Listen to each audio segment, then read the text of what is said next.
Hey everyone and welcome. We are Next Level Business Advisors and this is Business Stories of Success. If you want to break through and achieve your own business success by learning from other successful business owners, you're in the right channel. For more of our content, make sure you click subscribe and don't forget the bell icon so you're the first to be notified when new videos are added. Enjoy today's video. Hello, hello, hello. You're with Marc Adams and Next Level Business Advisors. And today we are joined by James Barry of Pluck Seasoning, the owner, the founder, the chef, the mentor, the How are you today, sir? I'm doing great, Mark. Thanks so much for having me. I'm looking forward to our talk. I am too. I'm so excited because when you were telling me about your product, firstly, it intrigued me. You asked me if I like liver. No, but okay. Let me do it this way. Tell us about you. Tell us a little bit about yourself and your business. Sure. So I've been a chef for over 16 years. I think it's going on almost 17 now. And started out, I got into it in my 30s and very much knew I did not want to be a restaurant chef. So I got into private chefing.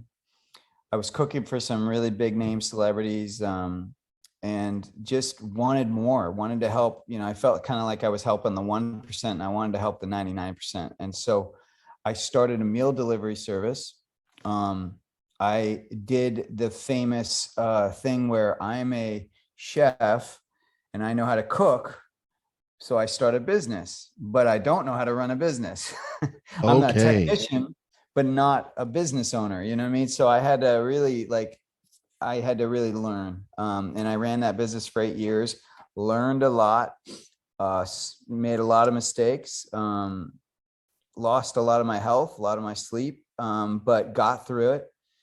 And then I had a few years to just be a stay-at-home dad as we raised our second child, which was also really, really hard work, but just gave me the time to get my creativity back. And then I came up with the idea of my current business, which is, as you mentioned, Pluck Seasoning. It's an organ-based seasoning that you can sprinkle on any foods.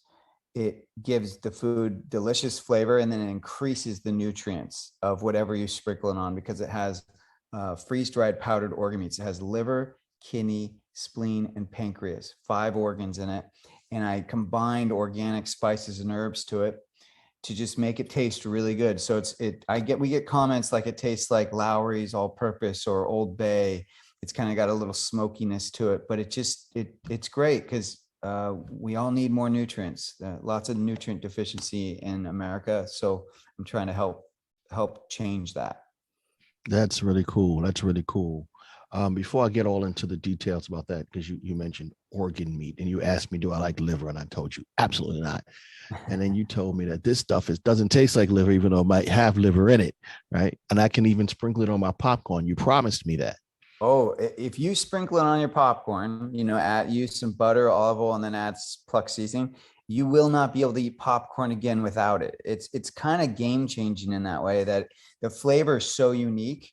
You can't get the flavor from anything else. So once you get that kind of umami, which is like a savory flavor in your taste buds, I find I can't go back. Like I can't do plain popcorn, plain salted popcorn anymore because it's just good and unique. Okay. So now I got to buy it. Okay. How do I find it?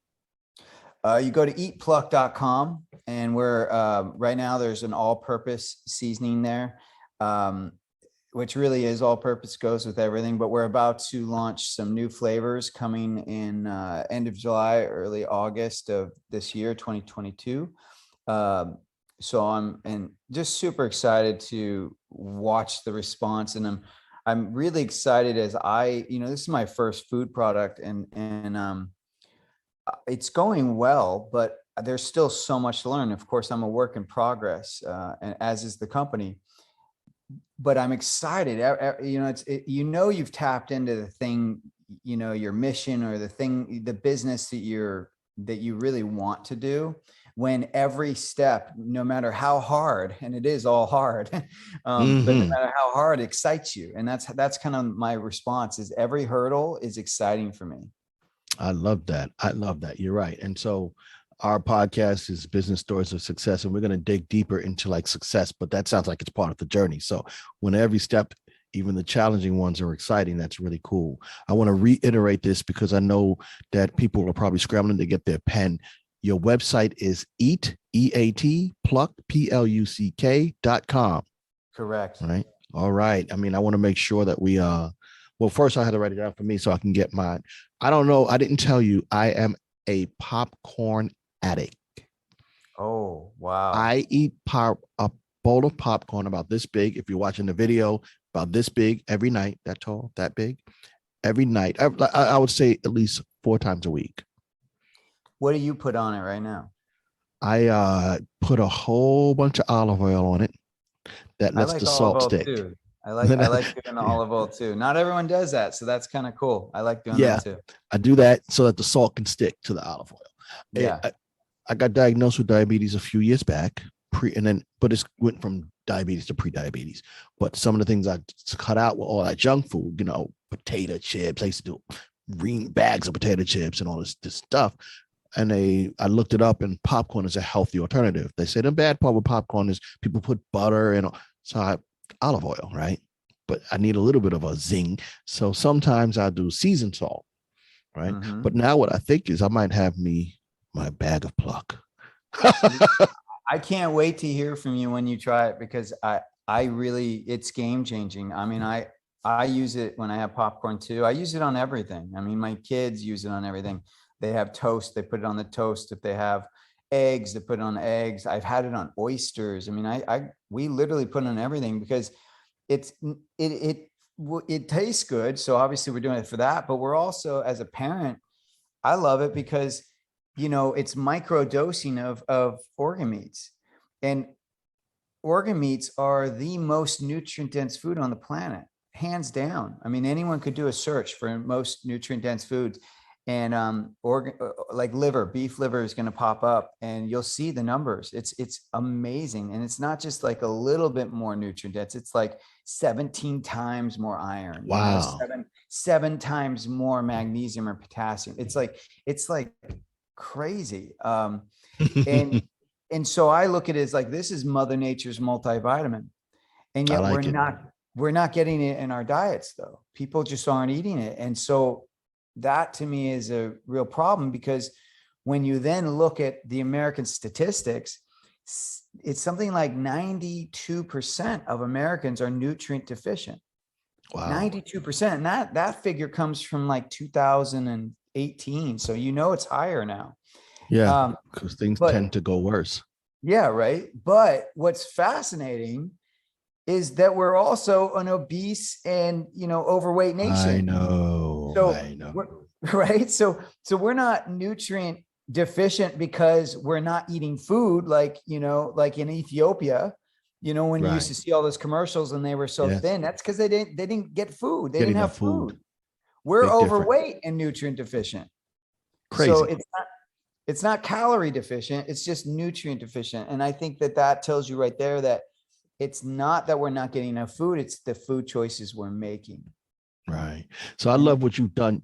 I'm sorry, I cut you. Go ahead. No worries. I was just going to say, and I see it as my job to support people in getting these nutrient dense foods, but getting them easily, and no new habits, getting them in a way that's going to be sustainable. Like if you could put it on your popcorn, that's sustainable. If you have to actually cook liver, not sustainable, because you're probably not going to do it. You're right. I will not. Even if you're a chef, I'm not going to do it. No. Okay. But what I was about to say is what I love is that you started a business with a mission. So that must also change the way in which you go about your business. And that's partly what leads to people to have success. I think sometimes you can just start a business to make money. I mean, accounting, make money, business advisory, make money. Advisory a little bit different because I want to see businesses grow and prosper. And that's kind of my passion, right? To help a business go from where they are today to where they want to be tomorrow. But again, they can have different passions. So I like that you started something with a passion. Now, I want to pivot just a little bit and ask you about this part of it, because you mentioned that you had a business before and it sounded like it was successful, but you made sacrifices that, for want of a better word, might have been harmful to you. How have you changed now? What role do you play in your business today? Yeah, it was really challenging. So I did a lot of mistakes. One thing is that I built the business around me. Mhm. So as the business grew, it wasn't sustainable because I think burnout, entrepreneurship burnout is high.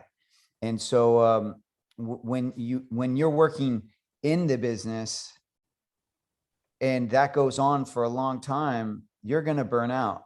What you want to be is working on the business. So like the difference is I'm overseeing other people working on the business versus I'm doing everything. And I built the entire business around myself. I was the persona. I was attracting people to the business.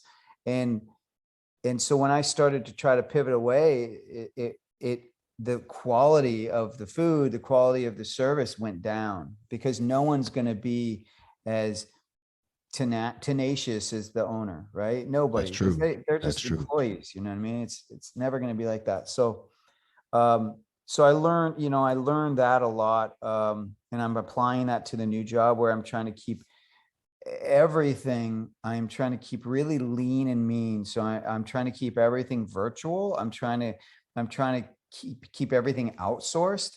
And right away, even though I am present in this new business, I am making sure that the brand is the focus, not me. Beautiful. Yeah. So that's been a really big learning curve. But ultimately with that first business is it was never ending. Like I went to work and then I went to sleep with my work. Like my days went so long. I got very little sleep. I didn't eat well. I didn't exercise because I was just working all the time. And it was because of how I built the business. The business model was not sustainable. I was trying to take my concept of private chefing, where I was able to accommodate everyone's needs. Oh, you Right. don't like onions? Great. I won't put onions in this. Or you don't like peppers? Okay, no peppers. Or you only want fish? Okay, no, I'll only use fish. And so I tried to apply that though on a mass scale. And what happened was, we cook, let's say for that day, we were making, I don't know, let's just say a steak, like beef saute, let's just say, right? Okay. So because I was trying to meet everyone's needs, what happened is I'd have 20 customers that could eat the beef. I'd had 10 customers that could eat the beef, but no onions. I could have 13 customers that could do the onions, but they didn't want beef. They couldn't do beef. So I then had to make chicken. And then others that didn't do tomato because there might be tomato in it. And then others that were like only fish. And then others that were vegetarian. So I was trying to do too much. I was trying to Right. overextend myself. And so what happened is you're cooking one meal, but you're doing it 15 different ways. And suddenly that Wow. one meal is taking you 5 hours when it should have only taken you 2.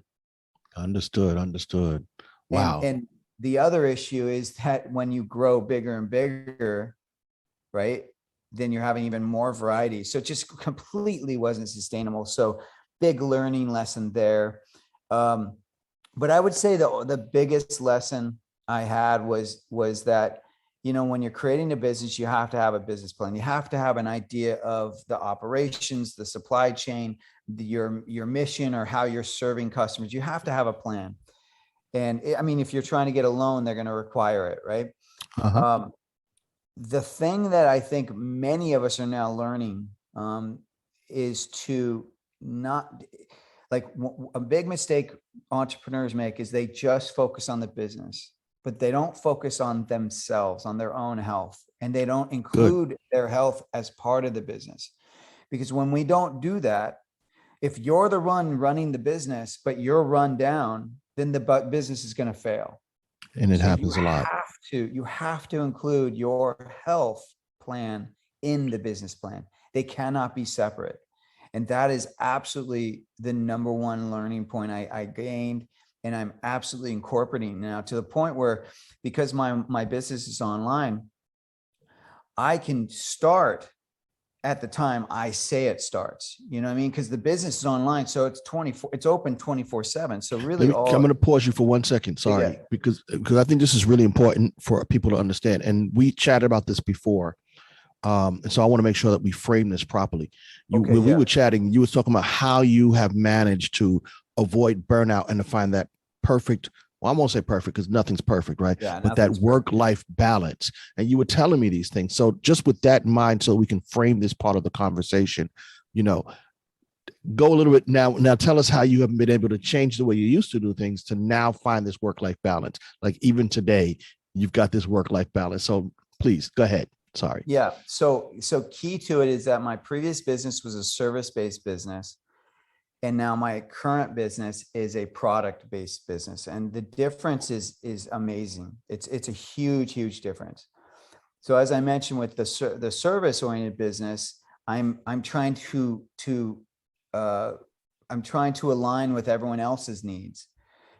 With a product-based business, and I'm basically aligning to what the product is and then communicating what the product is to everyone else. So in a sense, I'm telling customers to align with the product. Like if you're not aligned with the product, it's not your product. And so all my marketing, all of my communications are around the people that this product is for. And that's a huge difference because the product doesn't change. It's what it is. It's really about fine tuning the marketing to capture the people that want this product or need to know about this product. It's not to convince someone who will never get this product to get it, right? And so that's really important. So by doing it that way, there's a couple of things that really get narrowed down. So one, when you have a service-oriented business, you start out any business not knowing what the common questions are going to be, what the pain points are going to be in terms of customer service, right? So with a service-oriented business, it starts from zero, but then it expands out because the product's always changing and the focus is on the service. So you're trying to please those clients. And so it was just constant, like new questions all the time, new problems to solve due to the food changing. With my current business, I start out from zero as well, but then the longer in business, you find, oh, I'm getting the same 3 questions all the time. So really the funnel of pain points or customer service actually goes inward, not outward. And so that's a beautiful thing right there, because then you can lock in customer service. You can even use some kind of app or something like that. And you can pre-plug in the answers to those common questions because they're not going to change. Any new customers are going to probably have the same questions. Right. So you can either answer them on your website and make sure that they're clear, or you can immediately have them available or do both, in the customer service. But the beauty of the product and having it online and e-commerce is it's being sold 24/7. So really it's my job to just simply make sure that the common questions are answered and then make sure that customer service hours are clearly communicated. And, make sure that we're responding within, let's say 24 hours or saying we only respond, Monday through Friday. And it's between, the hours of 10 and 3 or whatever it is. But I set that, and that was a really big lesson. It's like a lot of people forget the work week is different in every country. In France, it's not 40 hours a week. In Italy, it's not 40 hours a week. I think it's actually closer to 35 or 30. You know what I mean? So this idea that we have to work 30 or 60 hours for our business or on our business, that is a created, we are creating that. It doesn't have to be that, particularly when you have an online business. And so what I'm doing is I'm building the business to serve both my health and the health of the people that work with the business, and then also best serve the business. So let's just say, previously with my meal delivery service, I would have had to start. I mean, we usually start at 6 or 7. We had to start really early. I can imagine. Yeah. Right. And then we go pretty late. It was usually like 10 to 12 hour days. Horrific. Yeah. And doing that basically 6 days a week. It was pretty insane. But for this business, Pluck business, my day typically will start at 9. But what I do is I reserve 9 to 10 to go exercise. So I go to a gym because I know that paying for a gym helps keep me accountable. So I go to a Okay. gym between 9 and 10 and I work out. And then my actual business day starts at 10. And then Okay. I make sure that my day goes till 3 so that way I can go and pick up my kids at school or whatever. So then I'm balancing out my health, I'm working out. And then I also make sure I have time to make lunch at home. I do work from home since it's e-commerce. And so I make sure to cook a meal at home and have time for lunch. And I don't just take, 10 or 15 minutes. I take however long I need, if it's 30 minutes or 45 minutes or an hour. I usually don't go beyond that, but I take the time to make the food, to eat it and digest it. And then I'm getting off at 3 and I'm balancing out my family life. You can't, for those of us that have kids, that's just as important, right? Because these kids, you don't get this time back. Right.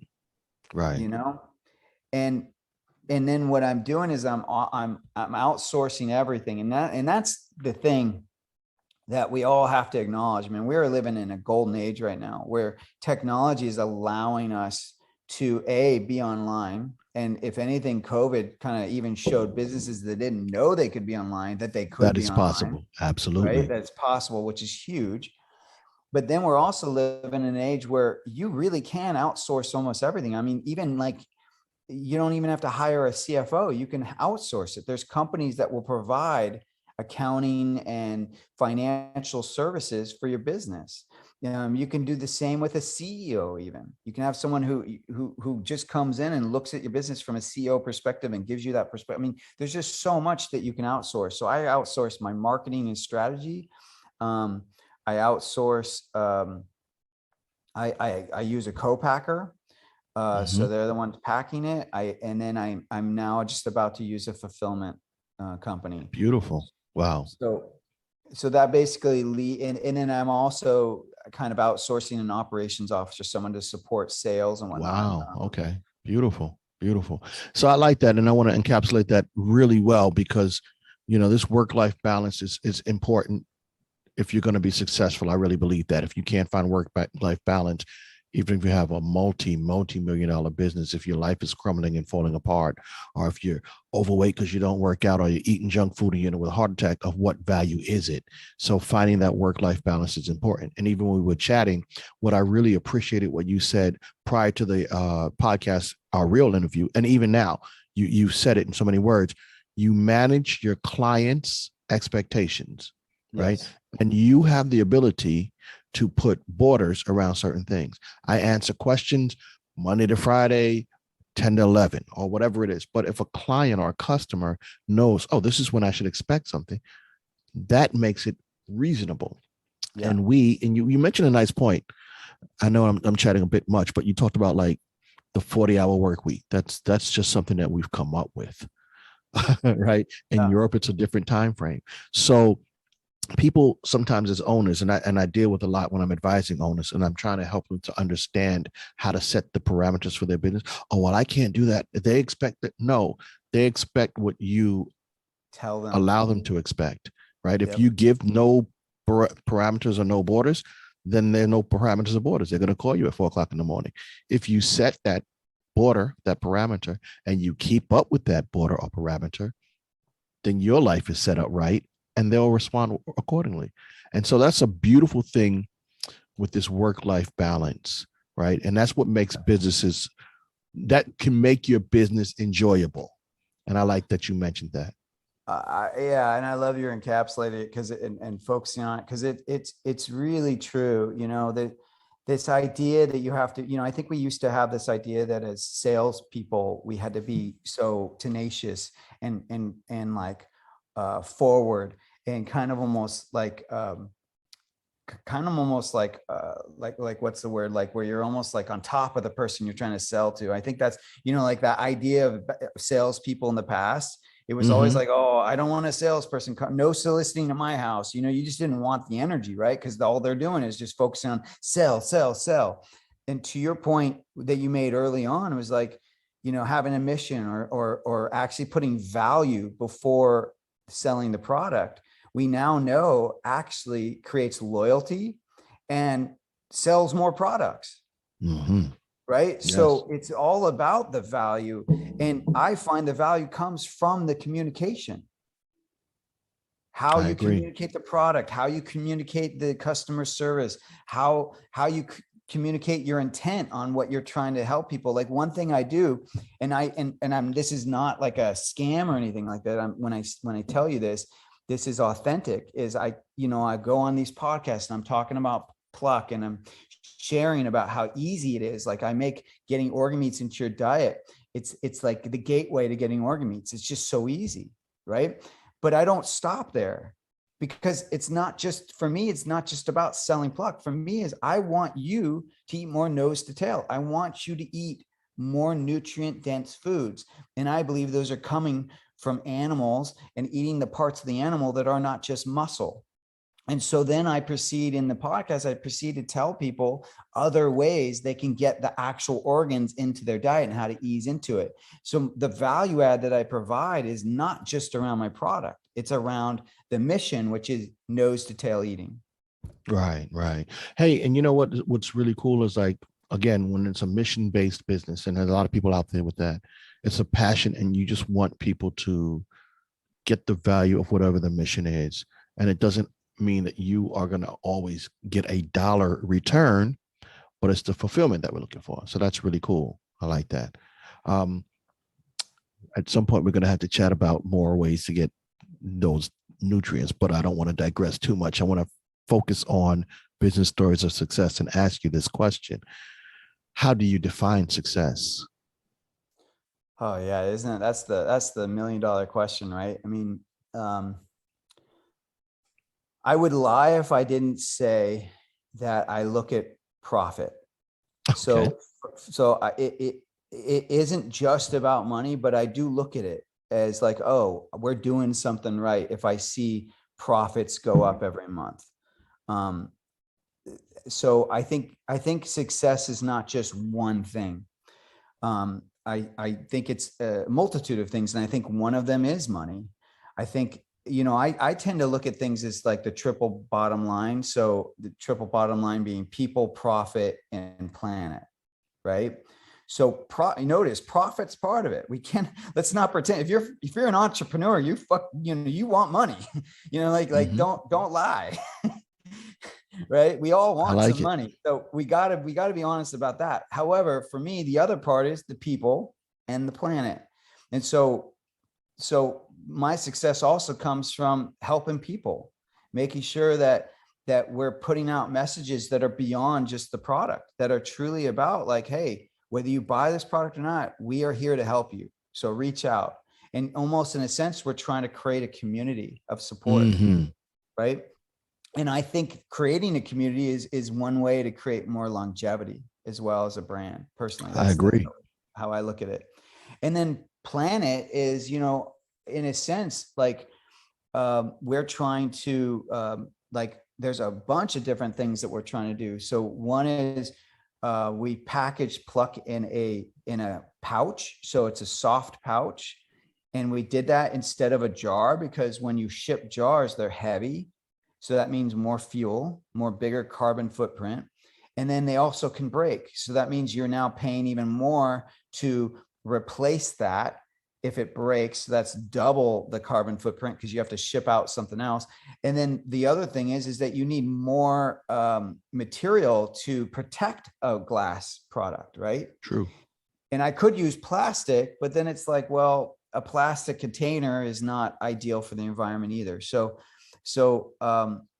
that's one reason why we picked our packaging, is because it limits, like it's literally when we send out Pluck, it's the pouch and then an envelope. There's no cushioning. There's nothing. I don't even use the plastic pop Bubble it wrap. thing. Yeah, I don't even need that because of the packaging we chose.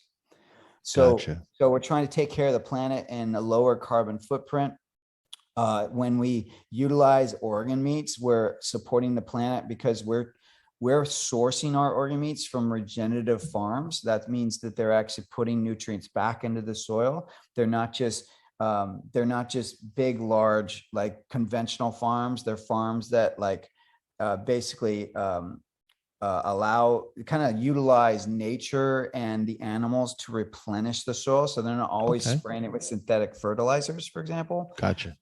So, and then I'm using grass-fed animals, 100% grass-fed. So they're not, I'm not supporting like some of the grains and some of these monocrops and as I said, these kind of synthetic feeds. And so we're trying to focus on, cows that are properly raised, humanely raised, that are properly fed, small farms, which are going to help the environment as well. So Nice. when I'm hitting all three of those, I think that I feel like I'm successful. That's I how, like that. and then I think to add on to that, because I can't just stop there, because really the triple bottom line is from a business perspective, but to be in integrity with what I talked about earlier is I think success is also where you can still be a part of your family, where you still have your health. Like they have to be inclusive. The Agreed. business success and my personal success have to be in sync. I love it. You see me writing. You don't see me writing. You see my eyes keep looking down. I write notes. And it's funny because in your explanation for success, you used a phrase that's never been heard before, at least on this podcast or by these airs, triple bottom line. I love it. Triple bottom line. But what was even more interesting, what are 3 Ps? People, profit, and planet. And man, that's pretty intense. Triple bottom line, planet. What does he mean? And so as you explain it, your success is tied into your business mission, right? I'm in my 50s with my podcast, 50 people. And I've never heard anyone say, and it's not that it's right or wrong because everyone has a different explanation or definition of success. I've never heard anyone say that my success is my contributions to the planet. Because that's in essence what you said, if I got it right? You are making sure that as your business flourishes, the planet also is enhanced. And I love that. That's a new one for me. You've got a triple bottom line. Now I got to figure out how to make me a triple bottom line. Because I just love that explanation, man. That was really cool. And I can hear the passion as you talk about your triple bottom line, right? How the thought that goes into it. And that would ultimately lead to a sense of fulfillment, a sense of success. And of course you married it, which was lovely. And I knew you did, to the personal gains, because when we were chatting before, you talked about how you've built this business so that you can take your children or pick your children up from school. That's powerful. That's nice. So do you consider yourself successful so far? What would you say? Yeah, that's a great question. Yes, I think I am, but as I mentioned earlier, I'm a work in progress. So it's not like, oh, I did it, I'm done. It's like, not at all. Right. It's like, no, I'm acknowledging that there have been some successful steps, but in no way have I achieved the ultimate, the exit plan goals or something like that, which I do have. I have an exit plan. And I think when I've achieved that, then I'll be like, okay, I succeeded at that food business. Did I succeed in life? No, because life continues, but I succeeded at that business if I can achieve my exit plans. Nice. It's something I wanted to share too. Sure. And this is a little, this might be a little different too, but when I talk about people, I know I was talking about health, but one thing I'm also trying to do is, I'm trying to also support societal change, whether it's from looking at food differently, nose to tail eating. But I'm also trying to incorporate diversity into my business plan. And I know that's sometimes weird to talk about, to bring diversity as a topic around business, but I just feel like, I'm a white male, the most privileged, like person in the world, right? To a degree, like, okay. Right. I mean, like born to privilege, right? Just because of the color of my skin and being a male. And, I think that it's important to acknowledge those things. And we need, like, society is like, I think we can all agree, or I hope we can all agree, that there are some societal like establishments, and thinking that are just not right anymore. Like they need to change, and of course all the stuff, not, from racism to sexism to this idea that to gun rights, whatever is actually going on in the world right now. It's been going on for a long time. And I think people in general have to be thinking about this, but particularly business owners. We like, I always laugh, like when people talk about like recycling, for example, they're always like, oh, well, I recycle at my home. It's like, yes, but who needs to recycle? It's the freaking businesses. It's the corporations. If the corporations don't recycle, we don't see change. And it's the same thing in the animal and the meat industry. If McDonald's doesn't make a change, you don't see the change happen. But when McDonald's makes a change, it ripples through the entire industry. And so I really look at businesses like we have to help shape the way we treat each other. And so I'm really trying to be conscious of like diversity, like trying to bring in diversity to the business, trying to promote diversity. I'm trying to like here's an example. Like I would love it because I don't want to be CEO of this business. I don't believe that's my strong suit. I would love to have a woman. I would love to have a woman run the business. I would love it because women are the leaders in health. When, our biggest customer is a woman, and I would love to have a female run this business. I would just love it. And it's like, that is part of helping the change, because not a lot of women run businesses. We need to support women running business. We need to support people of color running business. Like this is how we're going to support change.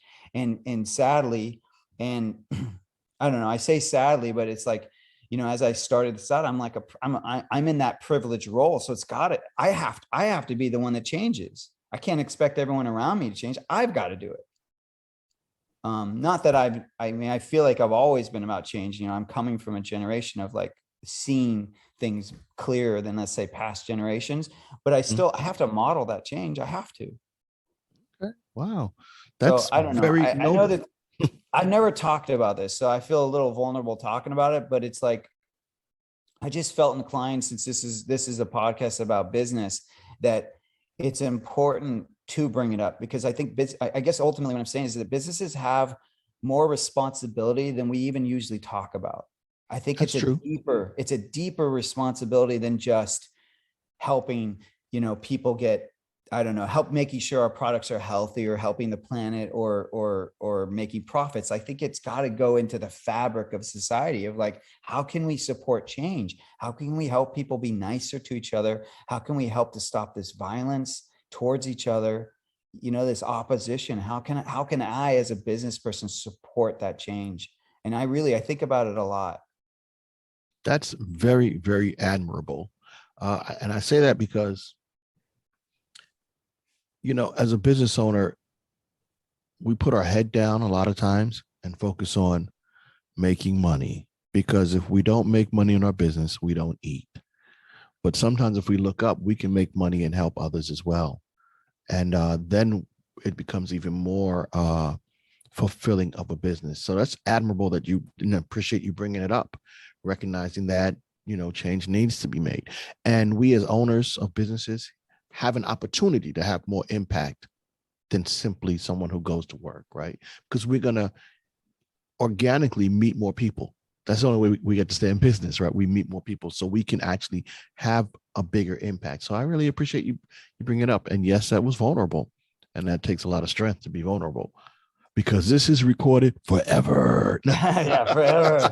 It's evergreen. Well, it makes me think of like, I remember back in the news, there was that business. I can't remember what state it was, but it was like a bakery, and they wouldn't make a cake for a lesbian couple who were having a wedding. I do remember that one. That was many years ago. I think that sparked a lawsuit. Yeah, right. And I think they won. I think they were allowed to, and I think to a degree that's probably right. If you're a private business, you should have the right to say yes or no to who are your clients or who you're not. Right, right. Everyone has the right. I think you should have the right, but the question is should you do it? Right. Like, it's one thing to be like, let's have the rights if you're a business that to be able to make your choices as a business owner. However, is it the right choice? Yeah. And that's kind of what I'm speaking to, is like, I wish that as a business owner, they hadn't thought so small, that they hadn't just only saw it as, well, my beliefs and my experiences are what are the only people I want to serve. It's like that's not going to serve the world. That's not going to serve society. That's not going to serve the world to help get us to a different and or better place. It's like, it doesn't serve everyone. It serves you. Yeah. And I think there's a I just, balance act, right? Because at the same time, and I'm not one side or the other, I'm not going to talk on that, but we just mentioned that we create our businesses to meet our vision. Right? And so what's noble about what you mentioned is that your vision is even like with your packaging, right? Another person's vision might be different. And I like what you said, because each one of us who are in business, we get to shape this business to fit our needs. Now we want to make it the best version of ourselves. Hopefully, your best version is going to be different than mine versus Johnny's, then versus, so I think that's really an interesting situation.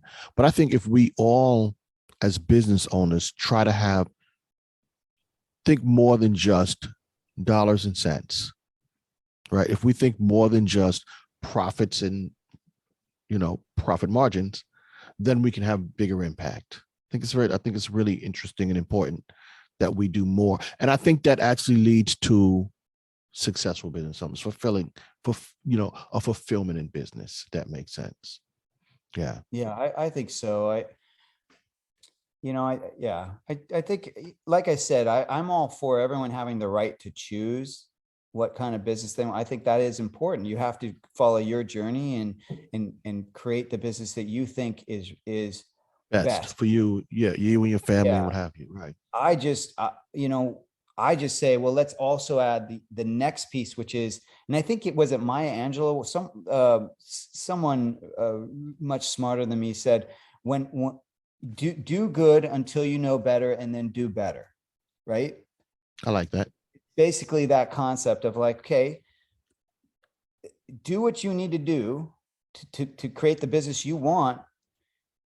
But then as you see what's going on in the world, and as you experience deeper things beyond your own experience, pivot, let that come in and do better, Mhm. like keep trying to create the world that you want.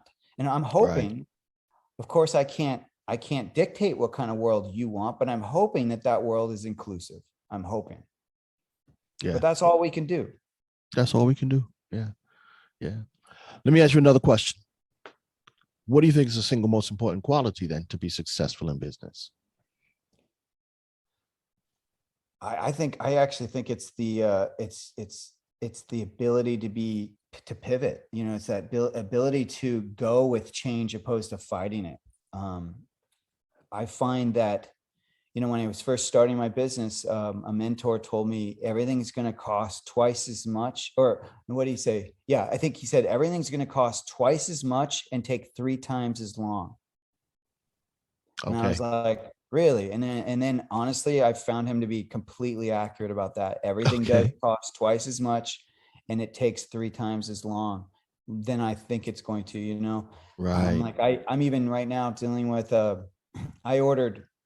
I get my organ blend from New Zealand. I ordered it like 3 months ago. I mean, a long time ago. And I'm only now just getting it. And even then it was delayed. I mean, Oh, it's been delayed a long time. And it's like, it shouldn't have taken 3 months, but it's like, that's the world we live in right now. And so right there, I ordered it 3 months ago. It should have only taken a month to get here. And it took 3 months, wow. three times as Wow. long. So you just never know. And I've found that I've had to really like just be flexible and pivot and just kind of, okay, this didn't work out the way I thought it was going to. So what can I do? And I'll tell you right now, Mark, like, man, like the supply chain stuff that's going on right now is Yeah. horrible. It's horrible. It's Yeah. horrible. And the things I've had to do to still make the business continue, I only would have been able to do if being flexible. Like if I I had just like been that. like, okay, The organ meat's not here, so I guess we just are on hold. But no, what I did was I then started going around and I was like buying the organ meats from stores, the freeze-dried powdered organ meats in mass from other stores. And then I was making the blend, Wow. in a kitchen, and then I couldn't get, I couldn't get the spice and herb blend because there was a shortage also there. And so what I did was I started buying the actual ingredients and making them from scratch and making my blend. So I had to do so much kind of pivoting and restructuring during COVID. And I'm sure those listeners out there that have had a business during COVID probably have had to as well. But if you don't do that, there's no way you will be able to, Survive. Yeah. survive. There's no way. There's no way I you will be able love to that. succeed. I love that answer. I get a lot of different, obviously, different explanations of what you need, the quality you need, but that is one. Adaptability, pivot adaptability is going to be critical because nothing stays the same. Nothing. And so no matter which way you build your business or envision your business or plan your business, something is going to change. And so if you're not adaptable, boy, it's going to be really hard. If you're not being able to pivot, it's going to be really hard. You're right. I imagine that the supply chain challenge has caused many businesses to fold unless Yes. they were able to do something. It's funny. I was just looking up a business today that we had some correspondence with over a year, or I think, maybe a year and a half ago or something. And I'm like, oh, I noticed we didn't follow up with them. So I went to look them up, and boom, right at the top of their website said, hey, we're closed. We're out of business now. Wow. And I was like, wow, why? And I looked up and I found why. And it was supply chain and increased food costs. Wow. Yeah. And it strangled them. Yeah. Yep. So that's really they couldn't make a profit. Yeah. And we have to make a profit. That's part of the triple bottom line. Yeah, you got to. I mean, we have to be honest with that. We're in this business to make a profit. I mean, yeah. and the corporations have figured it out. That's anyone that has shareholders, like that's what they figured out. That's it. Cool. I'm running. I mean, we're probably longer than most. So I'm going to just give you one final question, if you don't mind. Okay. And try to wrap it up in a couple of minutes. If you could go right back to before you started your business, what advice would you give yourself?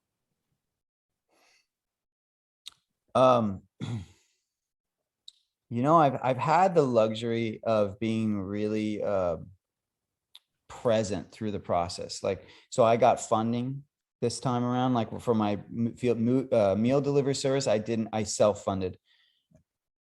This time around, I learned my lesson. I got investors. So I was able to pay myself right. I didn't pay myself right at the beginning, but I paid myself once the website went live and we started getting sales. So I've been able to, not feel like I'm drowning because I'm getting something, that helps. But I've been able to kind of just it's giving me the breathing room to just be conscientious and conscious through this process. So the one thing that I did tell myself when I first started, but I'll just repeat it because I have to keep reminding myself this, is I told myself, okay, I don't know what I'm doing. This is new for me. So I was honest about that. I wasn't just trying to fake it, what's the word? Like fake it before you make it. Till you make it. Yeah. Like I wasn't trying to just do that. I was honest with people I would meet supplier wise, or like anyone that I was talking to around figuring out operations. I was honest with. I said, look, I'm new at this. I don't understand your lingo. Can you break that down for me? Oh, wow. Honesty is the best policy. I did that, and now I understand it, so I told myself I would ask questions, and I would maintain that kind of innocent mind of being open to learning, that learner's mind. I think, and anyone that goes into one of those conferences, those educational conferences, and a lot of people do educational learning throughout, you know, whether it's entrepreneurial groups or anything, right? And they're teaching you something. A lot of people go in there and they, you know, they cross their arms like, I already know this stuff, right? Right. And they don't really listen. Like that's something I told myself. As I said, I want you to maintain the questions, maintain that learner's mind of like being open to, even if it's something you think you know, listen, like really listen and see what you can get from it, or be reminded of what you need to know. And so I would kind of want to keep that going, because I sometimes forget it. Sometimes I get jaded, not jaded, but I guess I get a little I get scared, or you know, like I'll be moving forward, and then like let's say, like I'll just use the organ meat as an example. Like I'll be planning for it to arrive, you know, a month ago or even 3 weeks ago, and I'll have all these other things in place for it, and then it doesn't come. And this isn't the first time that's happened. This has happened before, and I'll get hit with this wave of like, oh man, like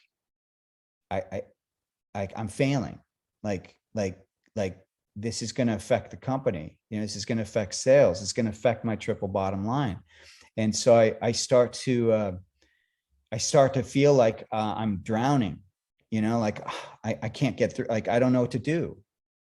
And I go through that kind of like I'll go through that kind of woe is me moment, you know, and it might last an hour, it might last 20 minutes, it might last the night. But how I get out of it is I remind myself, okay, pivot, you know, be willing to be malleable, change, ask questions, reach out for help. Like don't sit there and just think that I'm all alone with this. And so asking those questions, that's what gets me out of it. And so I reach out. Like I'll either reach out to a mentor to just share, hey, this is what's going on, do you have any ideas? Or I'll reach out to like the co-packer and say, hey, I'm having trouble with this spice and herb company. Who do you work with? You know what I mean? So I ask questions, I keep that learner's mind, and I don't act like I know everything, because I really don't. Love it. That's awesome. That's awesome. We're going to end it on that note. Thank you so much. I'm with James Barry, owner of Pluck Seasoning. You have given us a lot to think about, a lot to keep in mind. I love the triple bottom line, and I continue to look forward to your journey to success. Thank you, Mark. It's been a pleasure. Absolutely.